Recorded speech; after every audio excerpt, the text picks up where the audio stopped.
minutes.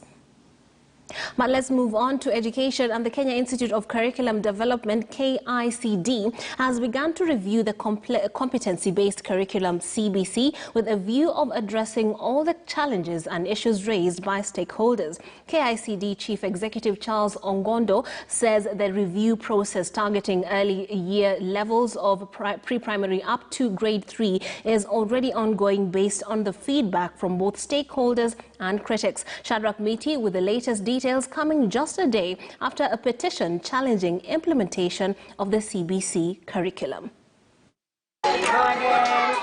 This is a CBC class at Sharp Angels Learning Center in Kayole, Nairobi.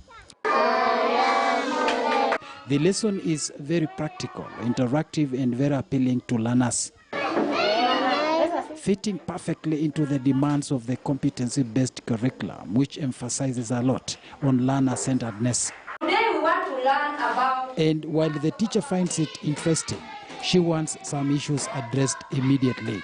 Some parents are delaying in providing materials. They are saying they don't have money. Some are saying the time is short. Those things are so many. So they are saying we are burdening them in some ways. Too much workload, financial burden on parents, and too many practical lessons with little time allocation are some of the challenges. Time is too short and the practical things are so many in our books. And maybe a cry and that of other teachers and stakeholders have been heard.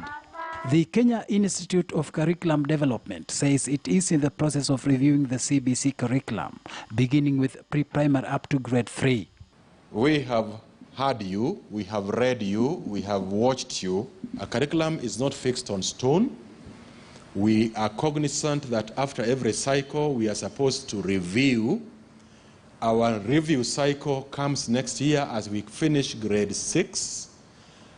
And by the time we get to 2023, 2024, we believe that there are aspects of the curriculum that we shall have reviewed, not reformed. Speaking in Naivasha at an engagement forum with journalists, the KICD boss said the review process will bring on board all the voices, acknowledging that the recent extensive coverage on the CBC painted the true picture of what ought to be done. You have jostled us into enhancing our public stakeholder engagements. Next Monday, we are engaging parents from all over the country. The same week, we shall engage with both KEPSHA and KESHA, Kenya Secondary School Heads Association, KNUT. Beyond inviting parents from the 47 counties, we are going to go mashinani. Remind us what we have learned. The announcement by the KICD is a consequence of the raging debate on the competency-based curriculum, which has pointed out various gaps and challenges, with teachers, parents and other stakeholders feeling the burden of implementing it. We are taking the comments that we get from the public, we are taking the write-ups that you do, which we have archived, we are taking our own research products very, very critically for the purpose of informing this review. And indeed, as I talk to you, the review of the early years, pre-primary up to grade 3, has already started.